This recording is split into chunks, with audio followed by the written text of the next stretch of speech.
수요 기도의 시간이 됐습니다. 이제 주학에 맞춘 묵상 기도 드림으로 예배를 시작하겠습니다.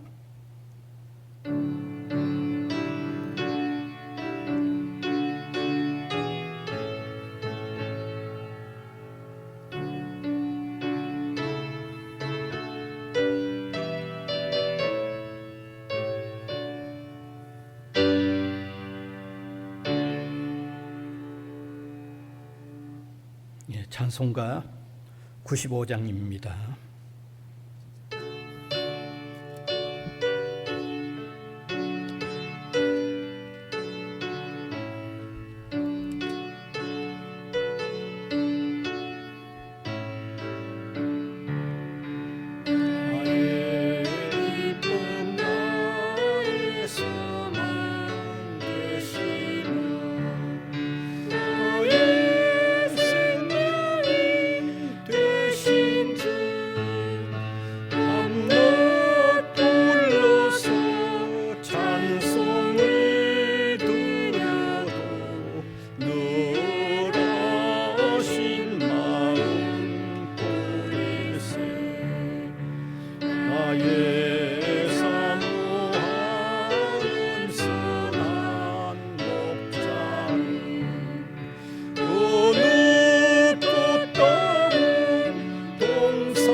길못 찾아 애쓰며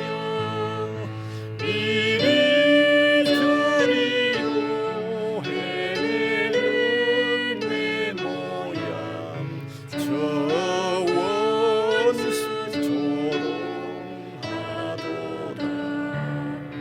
주의 자비롭고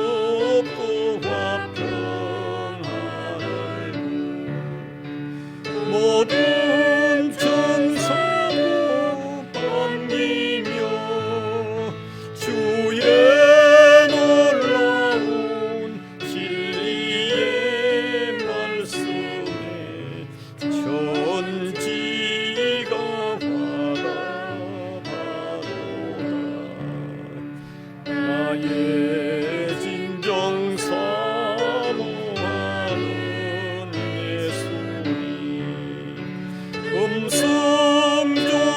음성조차도 반갑고 나의 생명과 나의 참 소망은 오직 주 예수뿐일세.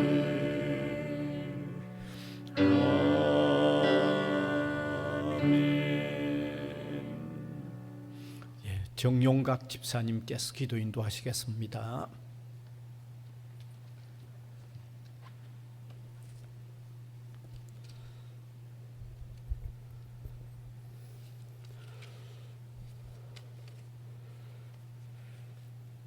우리를 구원하시고 사랑하시는 하나님 아버지 감사합니다. 죄 많은 저희를 구원하여 주시고 그 구원에 힘입어 주님께 오늘 수요 예배를 드리게 하여 주심에 감사드립니다. 육신의 죄로 의롭지 못한 저희들을 그리스도의 의로 거룩해 하여 주시고 성령을 보내셔서 우리를 거듭나게 하시고 감사의 삶을 살아가게 하시는 이 놀라운 은혜를 주신 하나님께 감사드립니다. 어느덧 2021년도 반이 지나고 있습니다. 주님이 주신 이 시간과 공간 안에서 우리 가는 길은 오직 주님의 뜻을 따라 가야 함에도 인간의 탐욕의 죄로 인해 코로나19 바이러스 앞에 인류가 고난의 길을 걷고 있습니다. 하지만 주님께서는 우리를 버리시지 않으시고 백신을 주셔서 이 고난도 점차 극복하여 가고 있습니다. 주님, 이 코로나를 완전히 이겨낼 수 있도록 우리를 지켜 주시옵소서. 코로나의 바이러스의 어려움도 있지만 우리나라는 위정자들이 정권력으로 인해 국민의 마음이 나누어진 이 편가르기 바이러스 또한 우리에게는 큰 위기입니다. 내년 대선을 앞두고 국민과 국가를 위한 진정한 참 리더가 이 나라를 바르게 이끌어갈 수 있도록 하나님께서 인도하여 주시옵소서. 사랑하는 하나님 아버지, 성지학원의 대학교회가 하나님의 영광을 전하는 복음의 교회가 되게 하시고 이 교회로부터 성지학원의 건학정신을 올곧게 지켜갈 수 있도록 붙들어 주시옵소서. 부산일국어대학교에 하나님 말씀을 기반으로 하여 학교가 운영이 되고 교육이 이루어져 사랑이 가득하고 감사가 넘치도록 모든 구성원들에게 성령의 역사가 함께하여 학원 복음화의 꽃이 필 수 있도록 인도하여 주시옵소서. 하나님 아버지, 주님이 설립한 우리 대학이 학령 인구 감소로 너무나 어려운 환경에 처해 있습니다. 주님의 지혜와 주님의 손길이 너무나 필요합니다. 우리 대학이 이 어려움을 잘 극복할 수 있도록 주님의 의로운 손으로 붙들어 주시옵소서.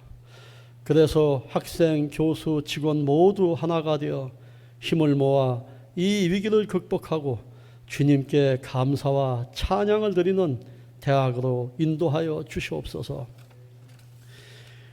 우리의 연약함을 아시는 주님, 그 무엇도 우리들에게 그리스도의 사랑을 끊을 수 없음을 저희는 믿습니다.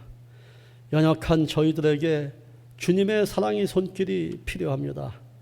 성도 중에 육체적, 정신적 건강으로 힘든 분들의 건강을 지켜주시옵고 마음도 위로해 주시고 붙들어 주시옵소서.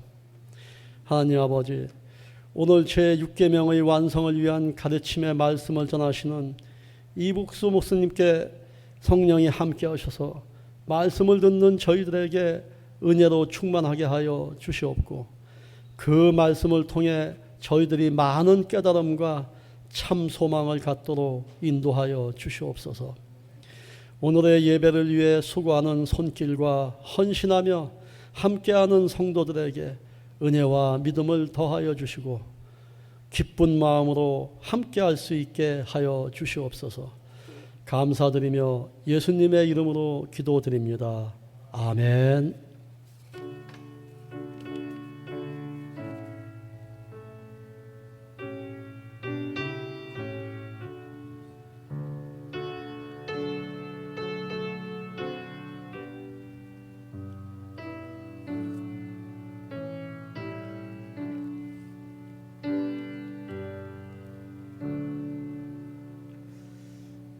하나님 말씀은 신약성경 마태복음 5장 21절에서 26절입니다. 마태복음 5장 21절에서 26절까지 제가 계속 읽겠습니다. 옛사람에게 말한 바 살인하지 말라. 누구든지 살인하면 심판을 받게 되리라 하였다는 것을 너희가 들었으나 나는 너희에게 이르노니 형제에게 노하는 자마다 심판을 받게 되고 형제를 대하여 라가라 하는 자는 공회에 잡혀가게 되고 미련한 놈이라 하는 자는 지옥불에 들어가게 되리라.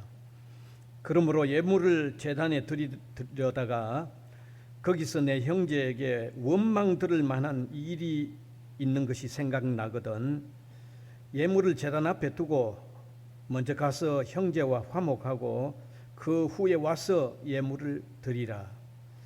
너를 고발하는 자와 함께 길에 있을 때에 급히 사화하라. 그 고발하는 자가 너를 재판관에게 내어주고 재판관이 옥리에게 내어주어 옥에 가둘까 염려하라. 진실로 너에게 이르노니 내가 한 푼이라도 남김없이 다 갚기 전에는 결코 거기서 나오지 못하리라. 아멘. 오늘은 제6계명의 완성을 위한 가르침이라는 이런 주제가 되겠습니다.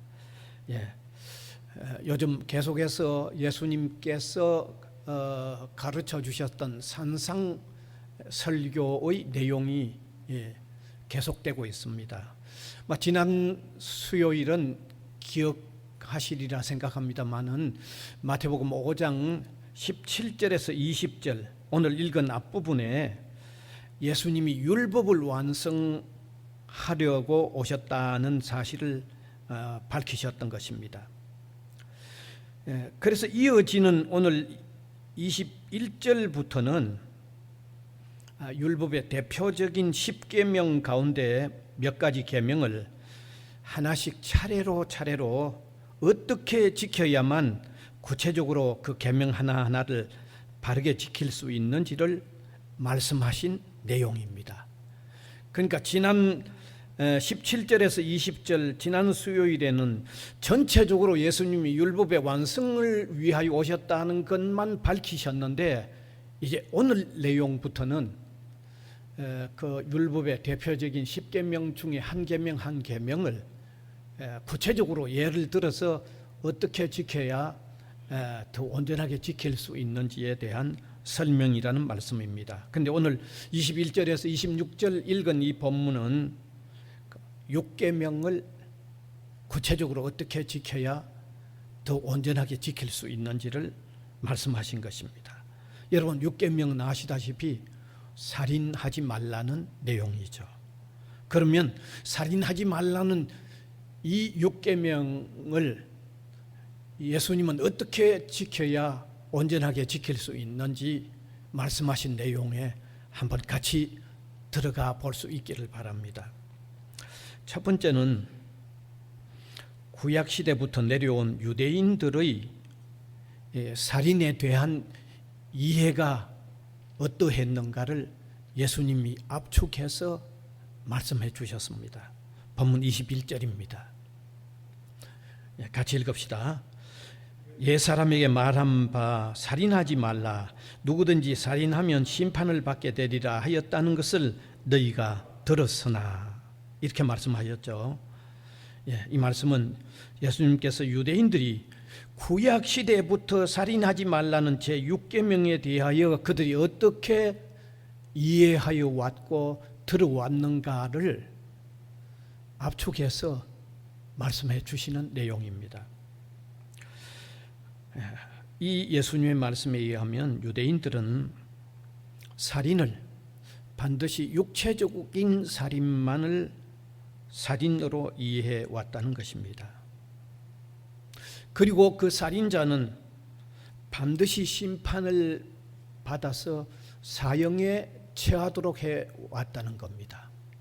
이게 구약시대부터 내려온 유대인들의 6계명에 대한 이해라는 겁니다. 이러한 예수님의 지적은 사실입니다. 유대 사회에서 살인자는 각 지역 단위로 7인으로 구성된 장로의 지방 재판소에 의하면 살인자는 반드시 그들의 그 재판 절차를 거쳐서 반드시 사형하도록 했습니다. 물론 특수한 경우는 있습니다. 의도적이 아닌 그런 경우는 또 피하는 방법은 있었지만, 의도적으로 살인하는 경우는 7인 장로로 구성된 지역 재판소의 재판을 받고 반드시 사형을 시켰습니다. 여기서 분명히 밝혀진 것은 전통적으로 유대인들에게 있어서 살인은 실제적으로 사람을 죽이는 행위만을 살인으로 보았고, 그리고 살인자는 반드시 사형에 처했다는 겁니다. 그런데 오늘 예수님은 율법을 완성하러 오셔서 살인을, 예수님이 설명하신 살인은 그보다 더 깊은 의미가 있다는 겁니다. 그 깊은 의미를 오늘 예수님이 말하는 더 깊은 의미를, 다시 말하면 이 율법을 완성하기 위하여 오셨던 예수님이 해석하는 더 깊은 살인의 의미는 22절에 기록되어 있습니다. 22절 같이 읽읍시다. 나는 너희에게 이르노니 형제에 대하여 노하는 자마다 심판을 받게 되고 형제를 대하여 라가라 하는 자는 공회에 잡혀가게 되고 미련한 놈이라 하는 자는 지옥불에 들어가게 되리라. 이것이 예수님께서 이해하신 살인이라는 거죠. 우리가 읽어보기만 해도 훨씬 더 깊죠. 실제로 사람을 죽이는 행위 그 이전에 사람을 미워하는 행위까지도 예수님은 살인으로 보고 있다는 겁니다. 그래서 형제에게 노하는 것도, 그 다음에 두 번째 형제에게 라가라 하는 것도, 그 다음에 세 번째 형제에게 노하는 자까지도 살인의 의미에 속한다고 말씀하셨습니다. 훨씬 깊죠. 여러분, 형제에게 분노를 쏟아부어도 문제가 된다는 겁니다. 왜냐하면 살인이 시작되는 동기가 형제에게 분노를 쏟아붓는 것도 그 동기가 될 수 있기 때문이라는 겁니다. 그 다음에 또 형제에게 라가라 해도 문제가 된다는 거죠. 여기 라가라 하는 말은 형제를 무가치한 놈이라고 취급하는 것을 얘기하는 겁니다. 여러분, 사람을 무가치하게 취급하면 그거는 마음에 살인의 동기가 되죠. 예?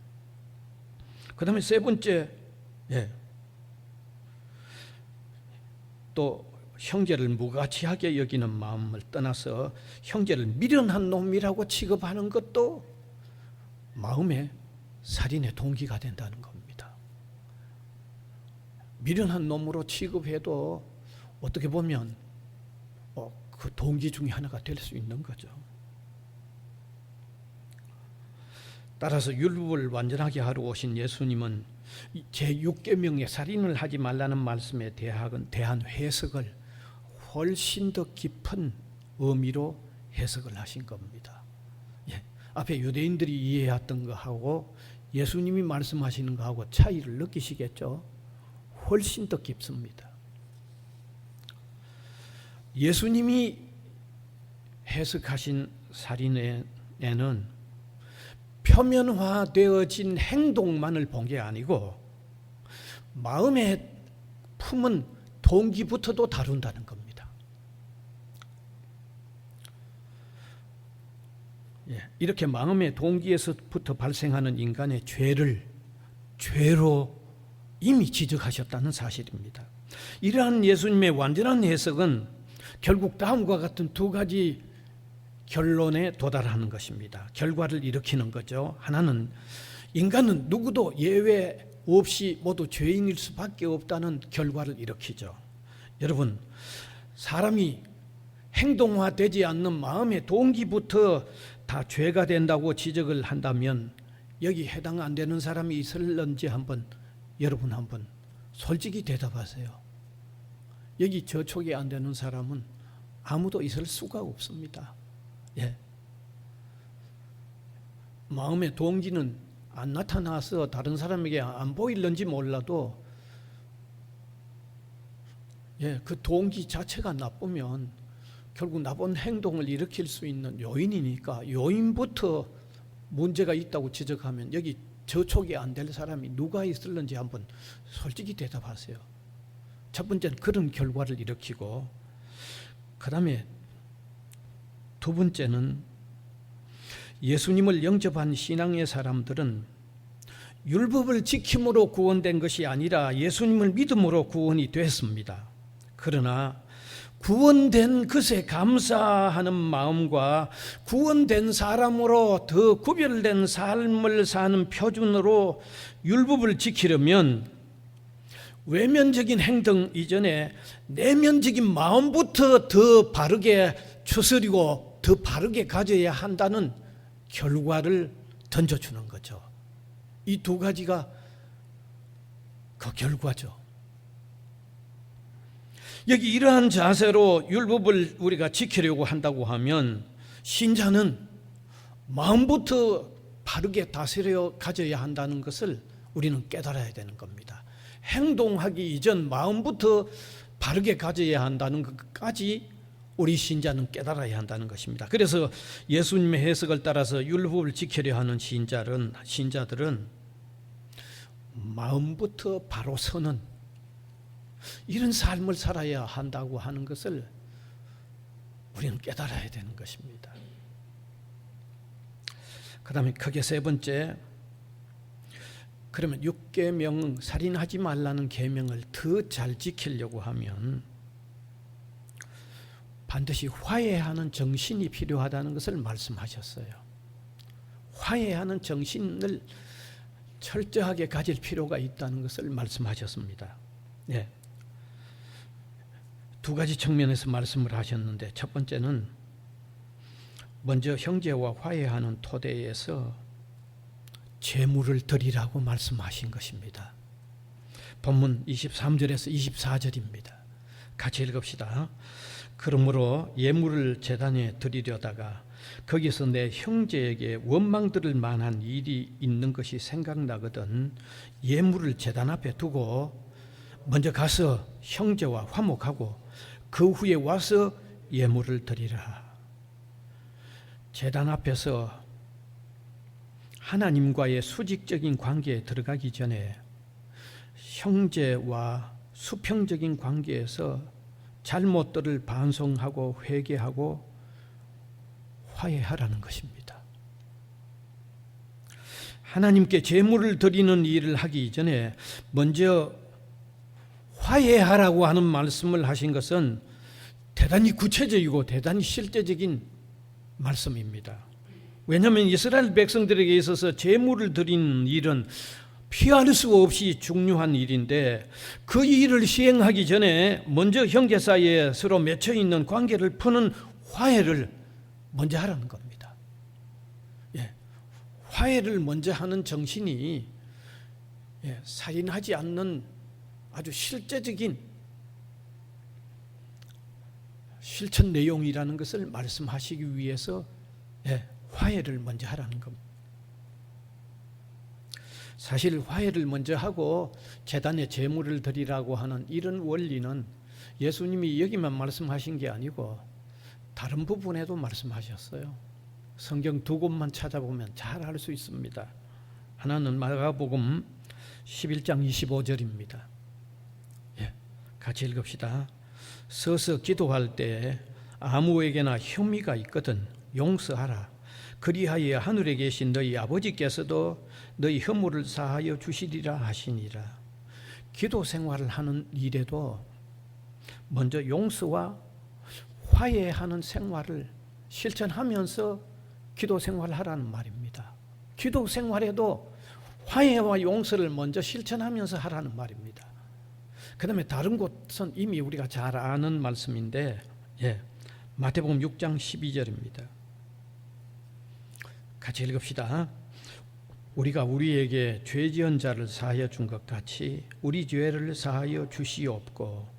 이 말씀은 우리가 주기도문 드릴 때 그 주기도문 안에 들어있는 내용입니다.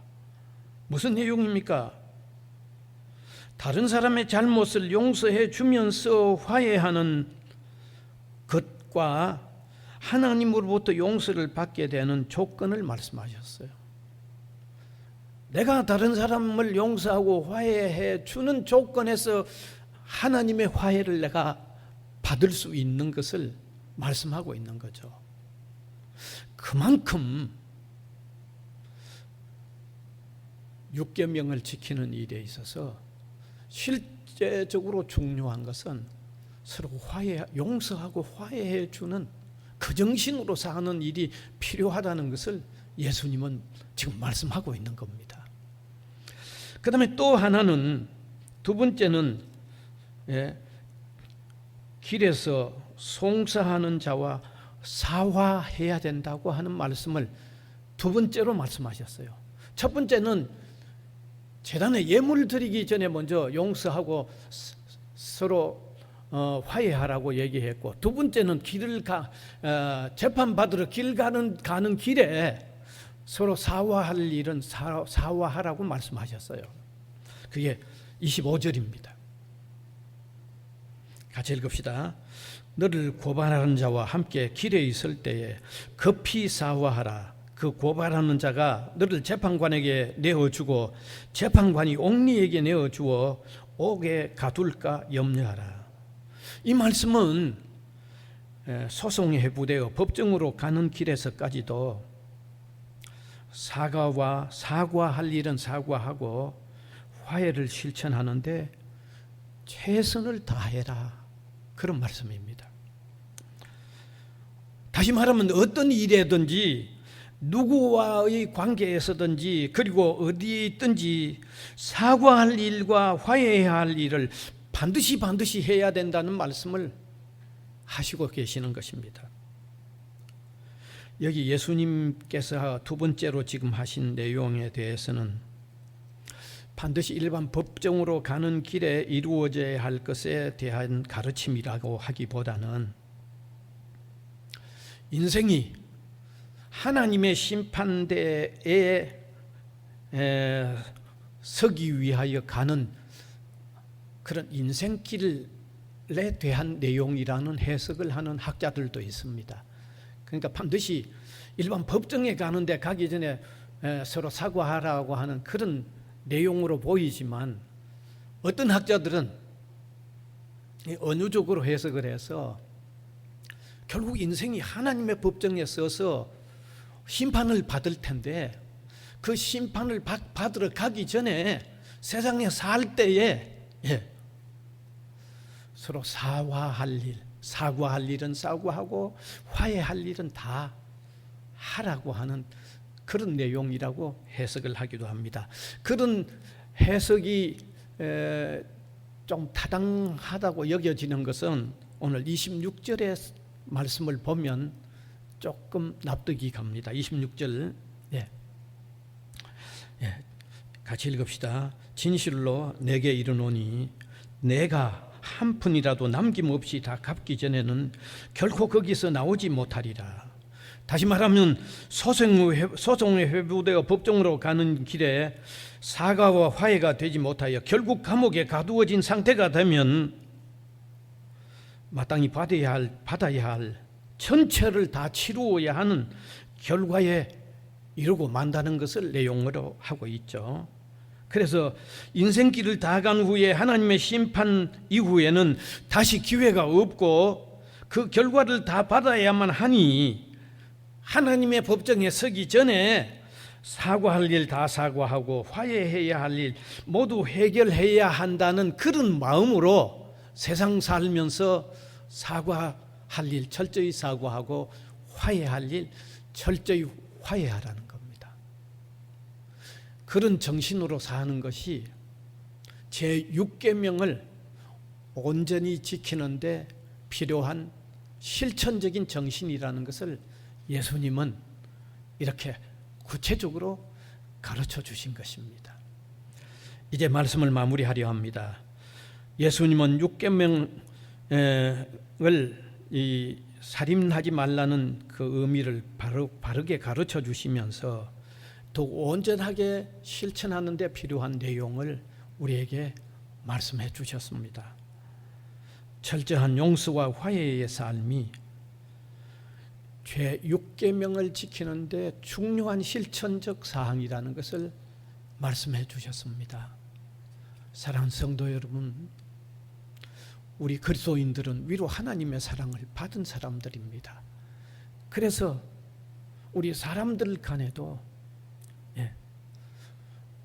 화해해야 할 일, 화해 잘해야 되고 또 다른 사람에게 잘못한 일은 우리 스스로가 사과하고 풀고 하는 이런 정신으로 살 때 우리가 하나님의 사랑을 받았다는 것을 사람들에게 펼치는 이런 구별된 삶이 된다는 것을 깨닫고 또 그렇게 살려고 기도하고 힘쓰는 저와 여러분이 될 수 있기를 간절히 바랍니다.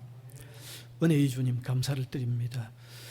예수님께서 율법을 완성케 하기 위하여 오셨다고 말씀하셨을 뿐만 아니라 구체적으로 살인하지 말라고 하는 6계명의 그 깊은 의미를 완전하게 해석하셨고 또 온전하게 지키는 데 필요한 중요한 지침들을 우리에게 말씀해 주셨습니다. 오늘 이 말씀을 깨닫는 우리가 세상 속에 살면서 더 온전하게 실천하는 이런 정신으로 사는 우리 한 사람 한 사람이 되게 하여 주시기를 원하고 바랍니다. 이번 주간도 남아있는 이 매일매일의 삶에 우리가 이런 삶을 더 구체적으로 잘 실천하며 사는 우리 성도들 되게 하여 주시기를 원하고 간절히 바랍니다. 우리 학교와 또 우리 성도들 각 가정 위에 주의 은혜로운 돌보심이, 주의 무한한 돌보심이 항상 계속되도록 은혜를 베풀어 주옵소서. 예수님 이름으로 기도하옵나이다. 아멘. 찬송가 305장입니다.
이제껏 내가 산 것도 주님의 은혜로 또 나를 장차 본향에 인도해 주시리. 거기서 우리 영원히 주님의 은혜로 배처럼 밝게 살면서 주 찬양하리라.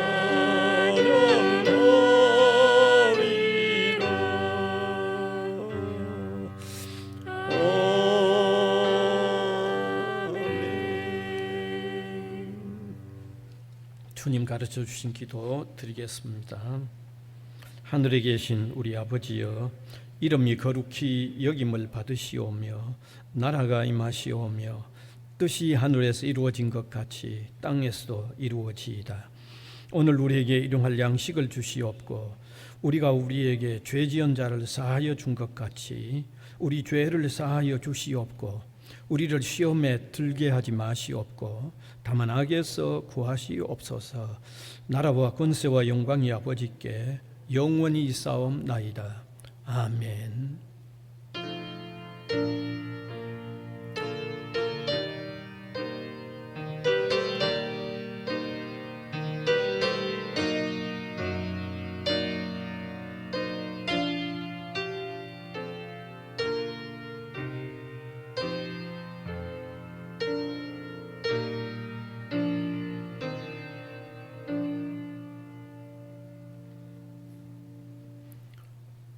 예배 마쳤습니다. 잘 계십시오.